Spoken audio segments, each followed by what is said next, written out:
Welcome to Pablo Torre Finds Out. I am Pablo Torre, and today we're going to find out what this sound is. Listen, don't threaten me with that.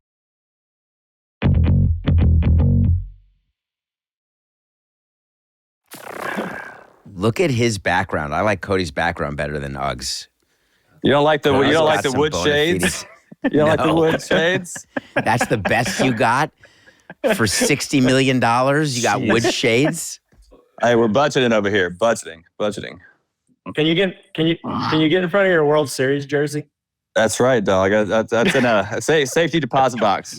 Safety deposit box.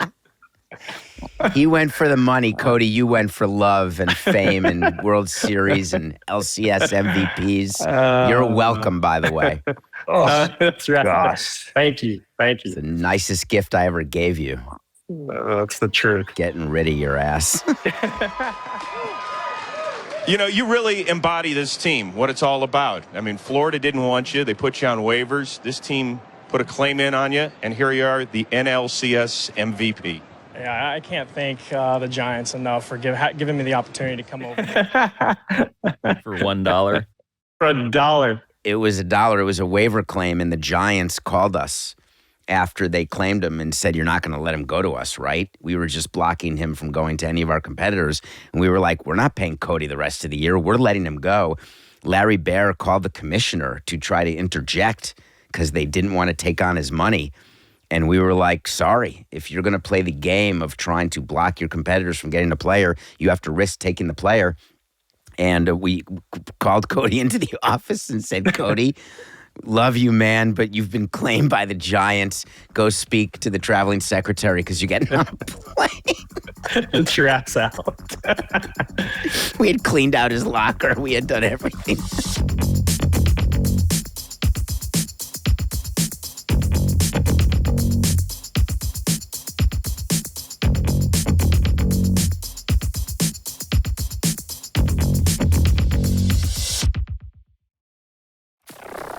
I want to explain one of the craziest rituals, processes in sports to people that have no idea what it is. And in the course of doing that, we will learn about your relationship. But I do want to just establish some basics. So at the beginning here, because there are now 3 voices that are not mine on this episode, could you say your name, when you played for the Marlins, and maybe an adjective that best describes your former boss, David Samson? My name is Dan Uggla. I tell everybody that comes in here, this is the house that David and Jeffrey Loria built. They're like, David who? I was like, David Samson. They're like, oh, I know who that is. Yeah. Outspoken is actually a very good adjective, but, for lack of a better vocabulary, that's kind of what I'm going with right now. Cody Ross played for the Marlins from 2006 to 2010. First of all, Dan, you're making me dizzy, bro. You're like moving around. I know. I had too much wine last night, maybe. I don't know, but you gotta stay still for a second. You're so fidgety. Let me get a. I know. I was gonna say, do you have an office? I do have an office. Do you have an office in your 15,000 square foot house? Here we go. Let me get some. I need a place to put this thing. Jeez Louise. Here we go. I remember my first Zoom. Yeah, it's horrible. All right. It's so unprepared. Here we go. That's what Josh Johnson did. Hanley's homered and triple. Dan Uggla, did you? His name is Dan Uggla. Wow. There's the guy I drafted in fantasy baseball. There he is. Anyways, back to me. So 2006, 2010, never really got an opportunity at the first few places that I was at. And then got to the Marlins and had an incredible opportunity. I remember being with the Dodgers in spring training in 2006, and I was just praying. I'm like, please, let me go to the Marlins. I see what they're doing over there. They're young and they're enthusiastic. And so I guess I always say this to people about David. I say he's the second best president I've ever had in my life. All right. This is where Who's you the ask the question. first? Everybody else is tied for first. I always was honest with the players. And I think that that's something that most front offices just aren't. And the tendency is to just treat players like chattel and to not involve them in anything and to be robotic and to not be human. And while people accuse me of that, I actually, with these guys and with many other of our players, I just wanted you guys always to know where you stood and where we stood, and that we always knew that there was business and then there was personal.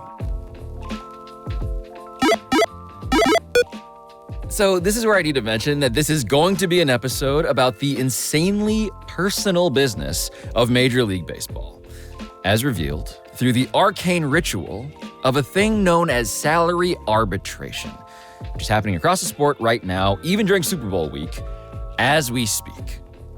And if the term salary arbitration sounds boring to you, I get it, because I used to think that way too. But then I found out that the NFL and the NBA refuse to operate the way Major League Baseball does. And for good reason, it turns out. Because when a baseball team and an arbitration-eligible player disagree on what sort of a raise that player deserves, the sport does something truly mind-blowing. They put that team and that player in the same room before a tribunal of judges, and they close the doors. At which point, everyone proceeds to argue before said judges about how much that player sucks. In front of that player. Now, everything that's said is kept off the record, obviously, completely secret. And in fact, salary arbitration is so infamous for poisoning work relationships headed into spring training that some franchises in baseball will simply pay a premium in order to avoid ever having to go through this mess at all. Luckily, however, I found the one team president who apparently cannot wait to talk about that mess. And the same is true of his journeyman outfielder, Cody Ross, and his all-star second baseman, Dan Uggla. What was at stake for you, Dan? Again, I know you as the guy on my fantasy baseball team, power hitter, guy hitting 30 home runs. And then in 2009, what's at stake for you ahead of arbitration as you remember it? I was actually on the verge of possibly setting the record for the most money ever in arbitration received by, I don't know if it was like all players or just second baseman. I can't remember. But I know that was It was old white power hitters. Because An elite club. Very elite. right.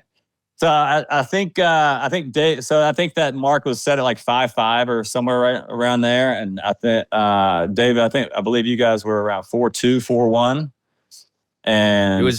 Hold on. It's funny. It's funny that you guys are so rich that I need to clarify the hundreds of thousands of difference here. 5.35 was what Dan wanted. 4.4 in millions we're talking about is what our friend David was willing to pay you. That's right. So that's a pretty big difference, So you're right? at 4.4 if you lose. Just if you lose arbitration, the player gets what the team is offering, which would have been $4.4 million. And if you win, Dan would get 5.35. There's no middle. There's no splitting the baby. The arbitrators either choose to side with the player or the team. Right. And by getting to that point, we obviously there's a big gap between negotiations and that we couldn't come to. So that's how you end up in the room. Right. But Cody, this is to say that this is a process that happens because of a fundamental disagreement about how good you are, how much you are actually worth. Oh, Right. Yeah, it's a better way to put it. Yeah. That's correct. Yes. And I'll remember mine very vividly. Although I don't remember the actual numbers, you could probably tell me the numbers, Pablo. It was a comically smaller difference than what Dan was dealing with. Dan, again, we're talking about a difference of about $1 million. In Cody's case, we're talking about you were asking for 4.45. David was offering 4.2. And so, and this is what happens is Just classic Samson. well, no, this is what happens with Marlins, I think, were the first team to start this file and trial deal. So if you filed a number, there was no negotiating between the time you filed and the time your arbitration hearing. So there was a deadline. I remember, I'll never forget, my agent was calling me at the witching hour going, hey, they're not budging. And I'm like, well, I'm not budging either. And so we'll just go to arbitration. And so hung up, and sure enough, the time came, and I'm like, let's see if they budge. You think David's budging? Hell no. He ain't budging. And so he texts me or called me the next day. He's like, you idiot. Now we got to go to arbitration in Florida. Oh, gosh, this is going to be painful. Like, just wait and see how much we're going to talk about you. You're going down. I'll never forget it. To finish my story, I'll never forget, I fly into Jupiter for spring training, and our arbitration cases in Tampa. And David calls me, and he's like, hey, I'm taking my family to Tampa, and do you want to jump on the jet with us to go to your arbitration case? So I'm like, yeah. And so my wife and I get on the private jet. But meanwhile, it's probably costs more to fly there than on a private jet than what I'm actually going to either win or lose in arbitration. And so we get on the jet, we get there, we're, cutting it up, having a good time, going to the room. And even though I put up a good year going into that year, like, they bring out some of the craziest stats you've ever seen in your life of like how bad you are. And compared to, some guy from 1973, like, what? How do I compare to that guy? Typically, in the case of, for instance, the Giants, right? They had a policy that I was reading about, and they were like undefeated in arbitrations for 2 decades, apparently. But the president of baseball ops for the Giants, he did not want to be in the room for arbitrations because it was reported it would help better preserve the clubhouse team spirit. To not have the guy you'd have to see every day be the guy who was telling you, by the way, you're worse than you think you are. And so I just want to set the scene of, like, David, it feels like a courtroom drama, and also maybe a reality show, and also maybe a game show of some sort. Like, can you set the scene for what the this is? So the scene is this, that when a player has between 3 and 6 years of service time, after 6 years, you're a free agent. For the first 3 years, the team has the unilateral right to decide the salary of the player as long as it's at the minimum or above. But in the middle 3 years, the player and the team have to agree. And if they can't agree on a number, they're not free agents. They can't go to another team, but you then go to 3 independent arbitrators who have to decide the salary. And what you do is you go into a room, a literal room with a rectangular table. And I couldn't disagree more with the Giants president of baseball ops. I think he's a wussy. You've got to be willing to go face your players, and you've got to be honest. And so I didn't go to arbitration with just Dan and Cody. We went often with players, some of whom we never even met until the arbitration room because we had just traded for them. Kevin Gregg, guys, I met in the arbitration room. Redmond, I met in the arbitration room. Your first impression. Hey, good to meet you. You suck. That's literally how the relationship started. Yep. And our job is to explain to arbitrators why what the player wants is not reasonable. And you use what are called comps. You find players who have stats that are similar with numbers and salaries that are similar to what you want to pay. And the player gives different players and explains why they should be like those players. And the arbitrator decides. So I want to ask Dan, your emotional state heading into this, your dress code heading into this. I don't know baseball players to be guys who love wearing suits as a comfort zone. I didn't sign for a lot of money. I signed for $40,000 out of college. And so the league minimum, once I got to the big leagues, was my first kind of like situation with decent money, right? So now I'm about to become a millionaire. It's either going to be 4.4, you said, or over 5 million. So I'm excited either way, right? I'm excited either way. You're wearing your best suit. You're like, you're prepared. You're like, I set some records going in. So I'm pretty cocky. I'm like, man, these got no chance. Gonna embarrass them, right? My agents are like pumping me up, and then we go in, and then they present their case, and I'm like, oh shit. I stink. I'm like, I'm not as good. I'm not as good as I thought I was. Like Dan, I mean, I'm coming from basically nothing. And we're talking about a few $100,000.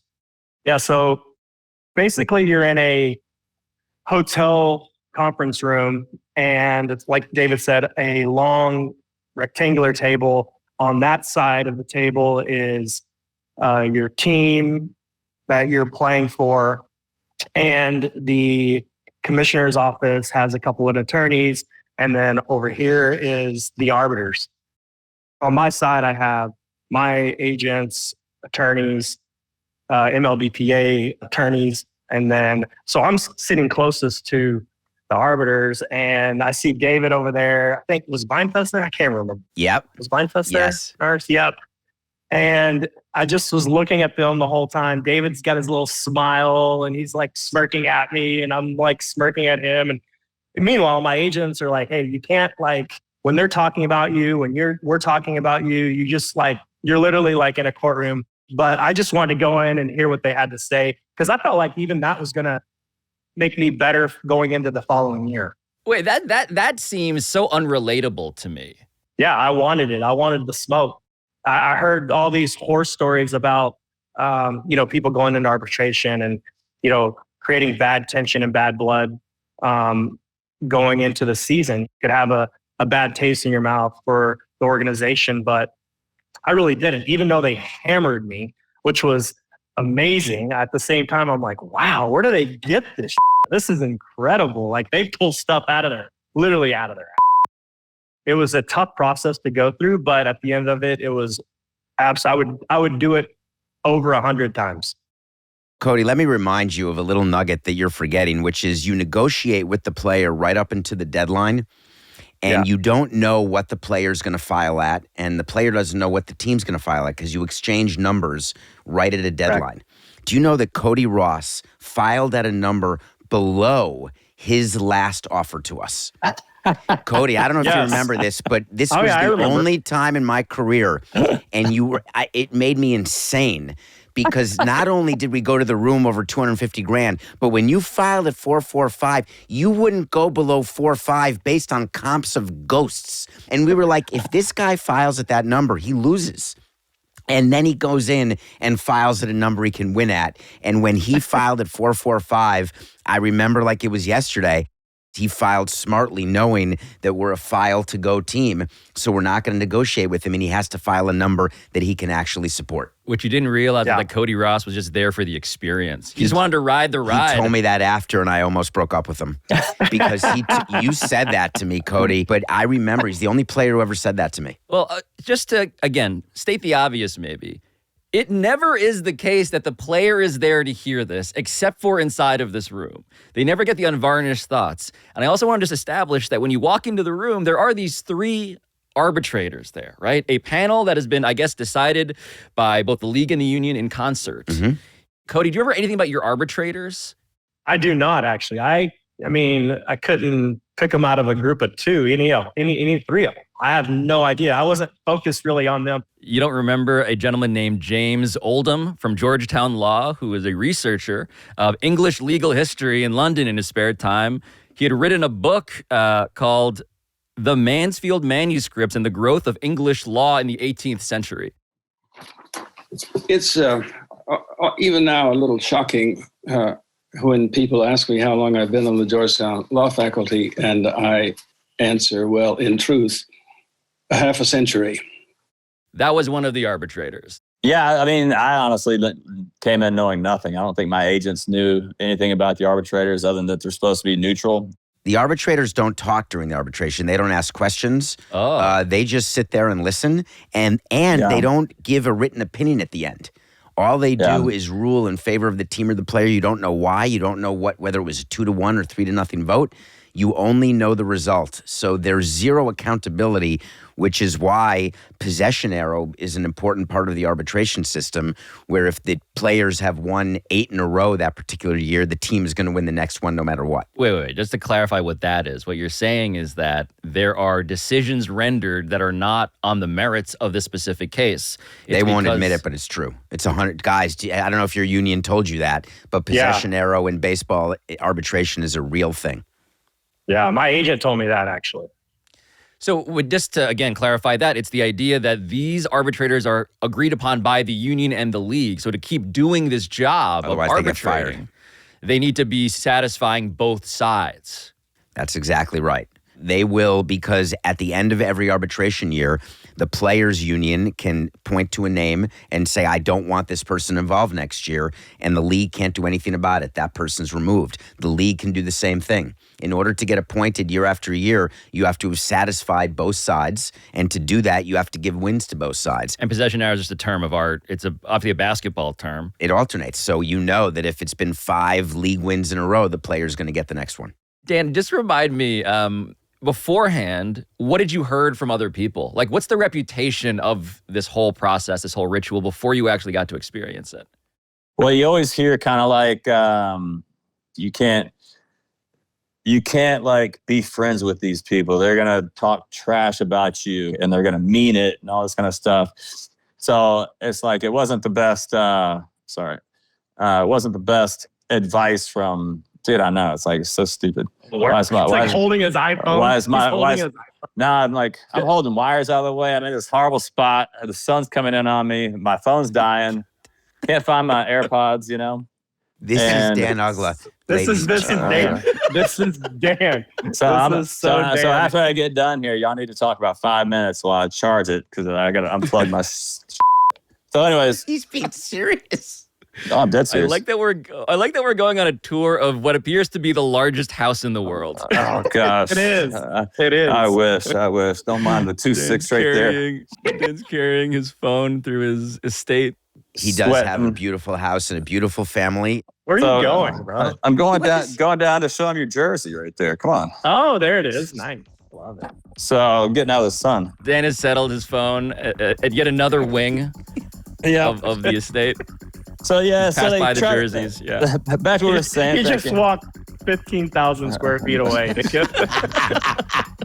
his basement. That basement's amazing. Y'all should go check it out sometime. It's a good one.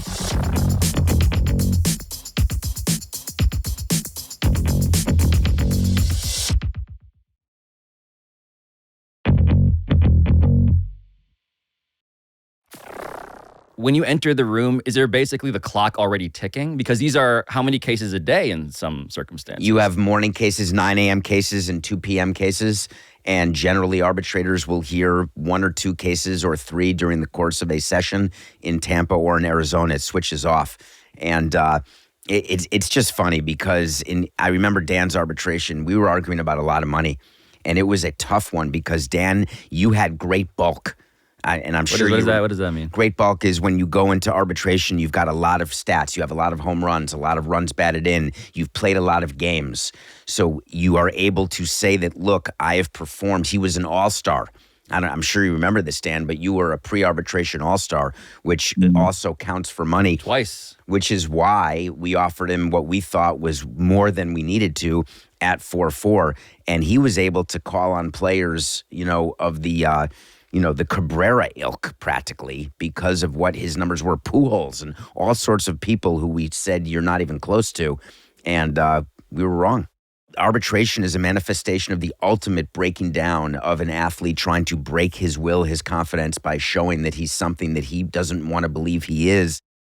There's a reason why the manager is not part of any arbitration hearings and the front office is. There's a reason why certain front office people don't want to be involved, right? Because they can't skate the other side. Well, yeah, just how do you, I want to get in the mind of David Samson trying to throw haymakers to take down the incredible bulk. Yeah, that's what you do. You try to excuse it. We talked about the fact, do you remember, guys, that we would have to mention that the Marlins always were last in the league in attendance and that we had no revenue. You blamed them? That's what we would do. If you guys were better, we'd have more fans. Amazing. If you guys were pulled out better, all the stops. If you guys were better, we'd have more fans. I thought that was a good one. It's the only moment in which David Samson regretted personally inflating and lying about attendance numbers. We would actually, in the arbitration, say that. we would say that don't look at our attendance that's announced, and we would go through what our real attendance was. We would admit that in the arbitration because it's all confidential. You said that they shouldn't trust those numbers because you are dishonest. Exactly. Exactly. Cody, do you remember a moment when you were like, oh, that punch that David threw was a little bit harder than I was ready for? I just remember like certain stats that they threw out, and I was like, oh man, like that is below the belt. Like I think they were trying to pin me on me not being a starter because I wasn't a starter when I got to the Marlins. I worked my way into being a starter. I was a platoon player. Somebody would get hurt. I would play 30 games in a row, and then the guy would come back and I would kind of platoon. And so going into arbitration, about 3 years in, I've only been a starter for a year and a half. So they were pounding the arbitration guys like, this guy's not a starter. He doesn't, you can't look at him as a starter. Even though I came in on my platform year, having a really good year, they were just pounding like, he's not a starter. He's not a starter. And I'm like, okay, I get it. I am a starter, but you're telling me I'm not. Now they don't think I am a starter. Well, our argument was that you can't compare him to starters because he was only a circumstance starter. And we didn't want the arbitrators to believe that we viewed him as anything other than a bench player who could be a good fill-in on a bad team. and also That's a good point. And also I got thrown in when I was really young, or not really young, but I came in as a center fielder in professional baseball. And so my agents were like, he's a center fielder. So they were comparing me to all the center fielders, and David and them were like, he's not a center fielder. We only put him there because we had to put him there. At this point, if I'm Cody Ross, I'm resolving to not be friends with David Samson anymore. No, I don't think that that's true, Pablo. I think that I was communicative with the players who we went to arbitration with, and we would explain the process. So when both sides view it that way, there's not animosity.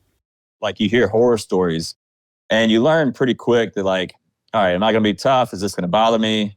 You realize it's part of the business. Your first instinct is to be like, oh man, F these guys. I can't believe they're not paying me. I deserve all this. Oh, pour it on, And that just wasn't our relationship. I think has a lot to do with, David just, being straight up with us.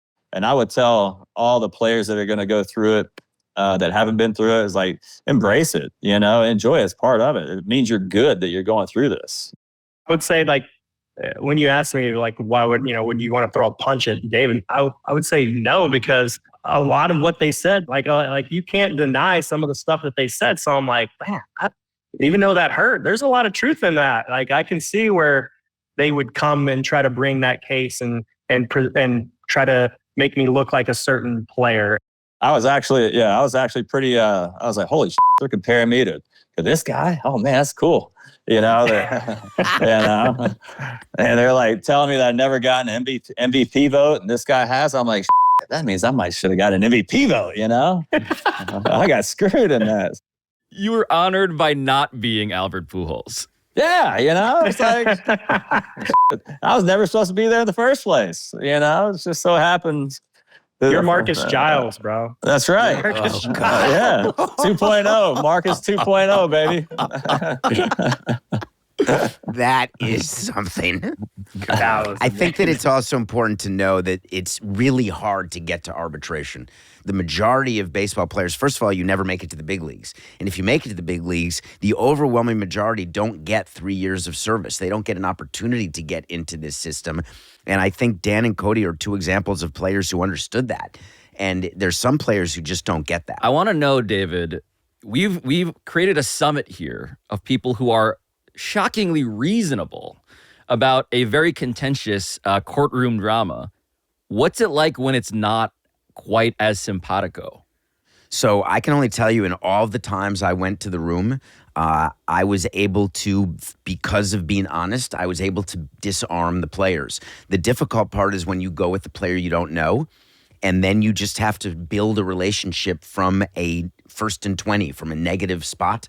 And that was the case. Do you guys remember Kevin Gregg at all? Oh, yeah. I got a Kevin Gregg story. So when Kevin went from the Marlins to the Cubs, we played him in Florida. Dan hit a home run off of him to tie the game in the 9th, and I came up right after and hit a home run to win. Oh, yeah. Remember That's right. I didn't even see it because I was still high-fiving. I was like, back to back. Kevin Gregg, 2 Gs. Cody Ross, left field. That one's deep. That one's over. Walk off. Cody Ross, just like that. Back to back. Boom, boom. Kevin Gregg. I just like that somewhere Kevin Gregg's like, what the fuck, man? I'm just like at home hanging out. Suddenly I'm dragged into Listen, this. he had a career, but when we acquired him, he would not settle, and he was a bastard, and his agents were about it. And we said, no problem. We'll go right to the room with you. Good to meet you.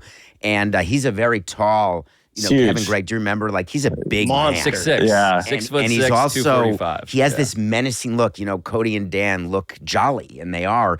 Kevin Gregg is not what I would call a jolly guy. He's a reliever, right?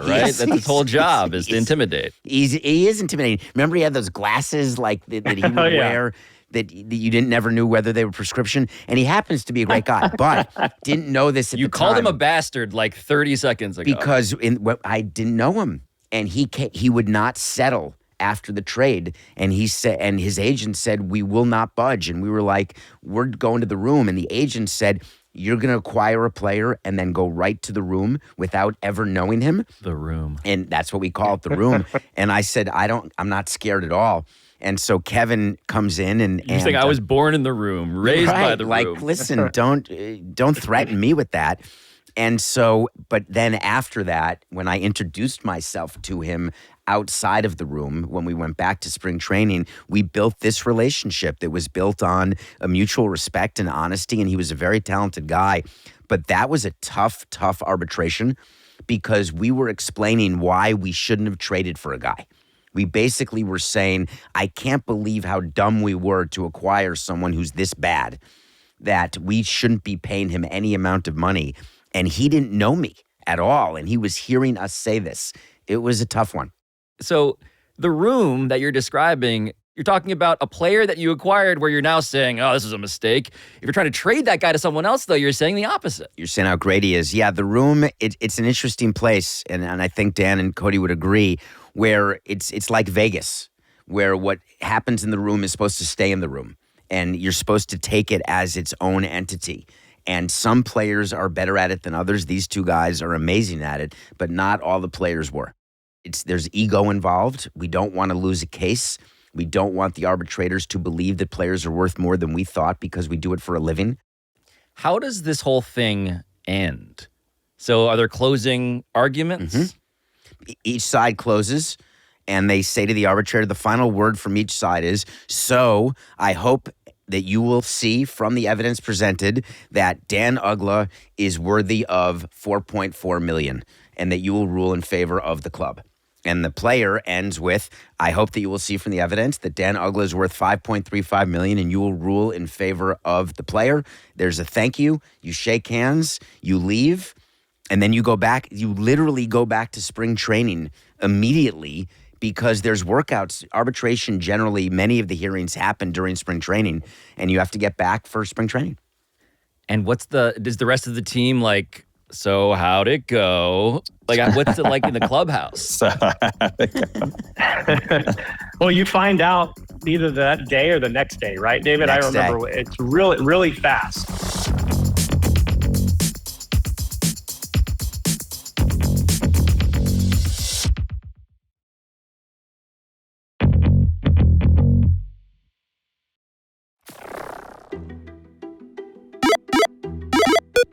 All right, so it is decision time.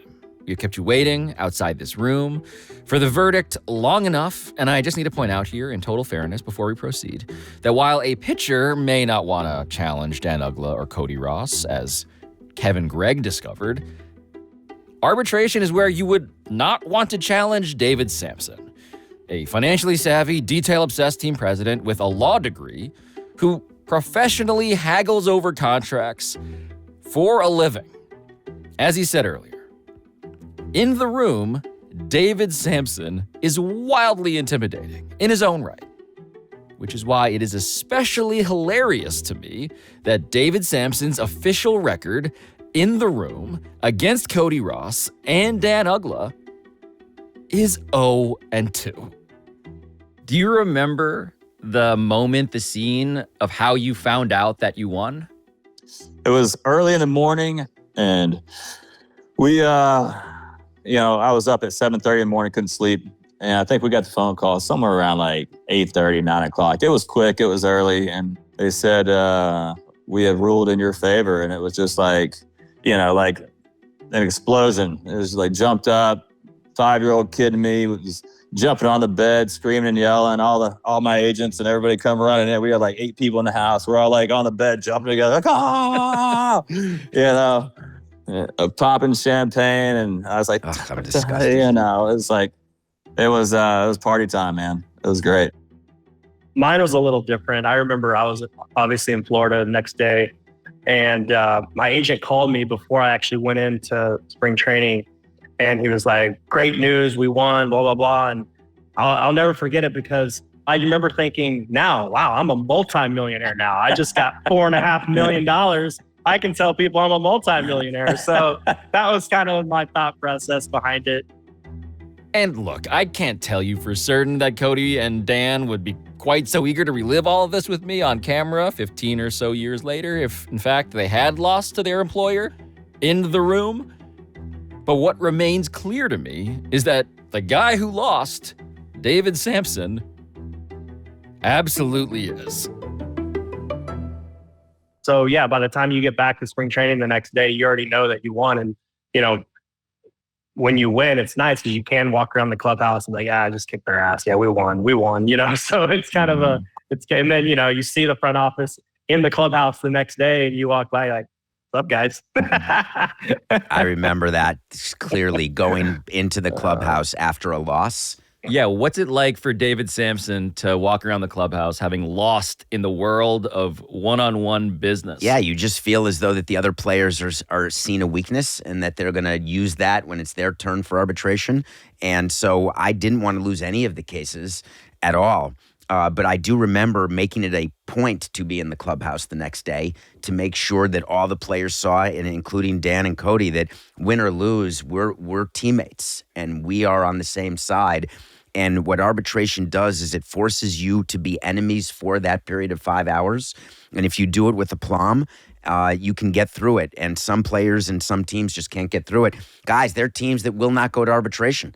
And players know that. And you can take advantage of that. To avoid all of the awkwardness, Correct. the tension, the infighting. The Yankees are famous. They don't want to go to arbitration. They feel as though that is beneath them to have to argue against a player.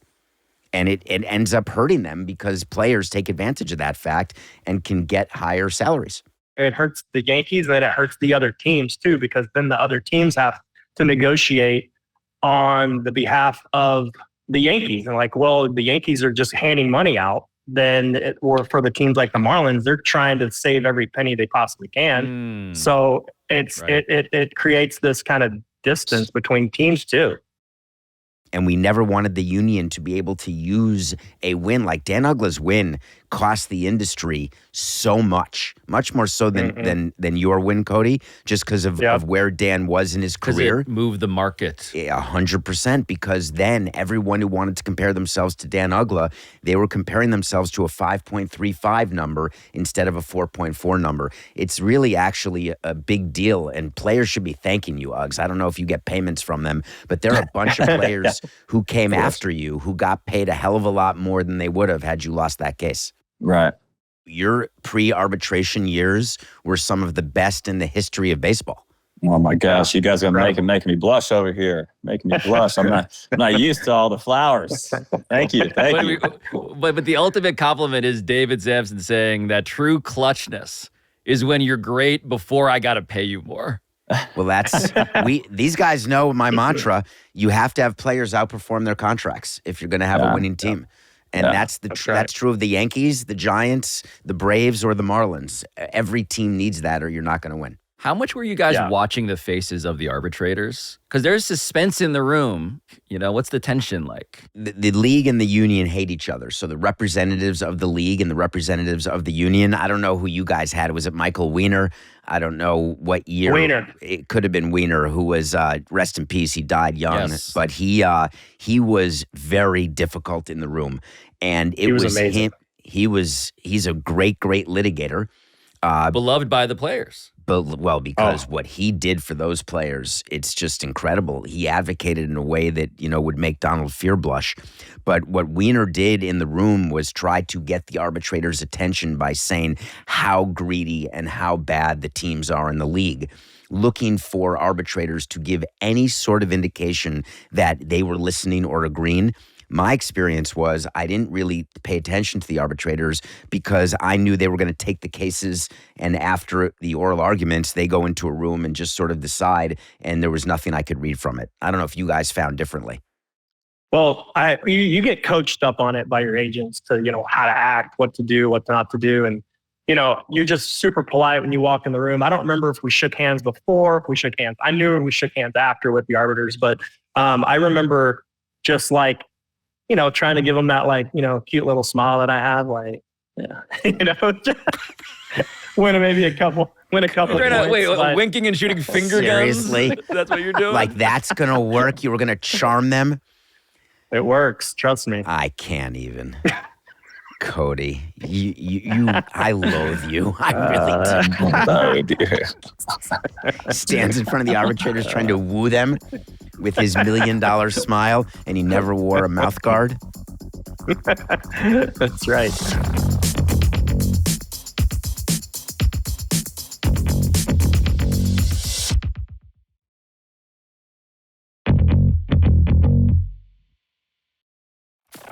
So what did going through this experience do for your guys' relationship?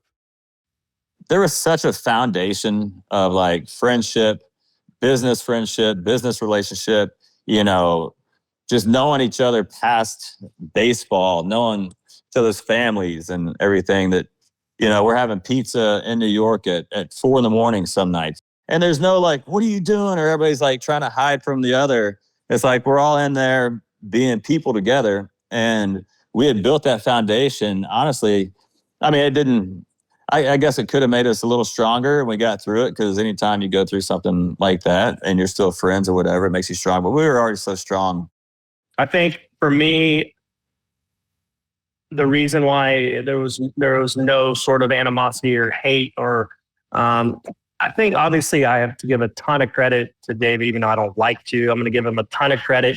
He was so good about coming back on the team plane, hanging out with us, playing poker, having a couple drinks with us on the back of the plane, talking shit. Just so much fun just to be around. And then when it came time to do business, he was completely honest with us, whether we were good or bad. And that is exactly what you want as a player. You don't ever really get that. You don't get the personal usually, and you don't get the honesty secondly. And that's what made him so amazing.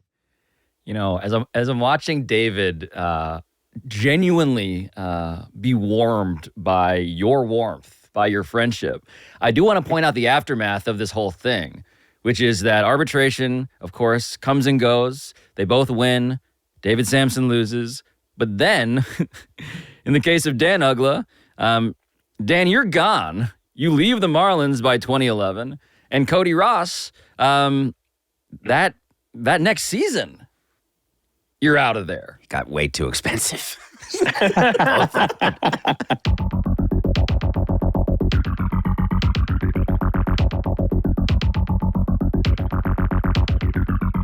This has been Pablo Torre Finds Out, a Meadowlark Media production. And I'll talk to you next time.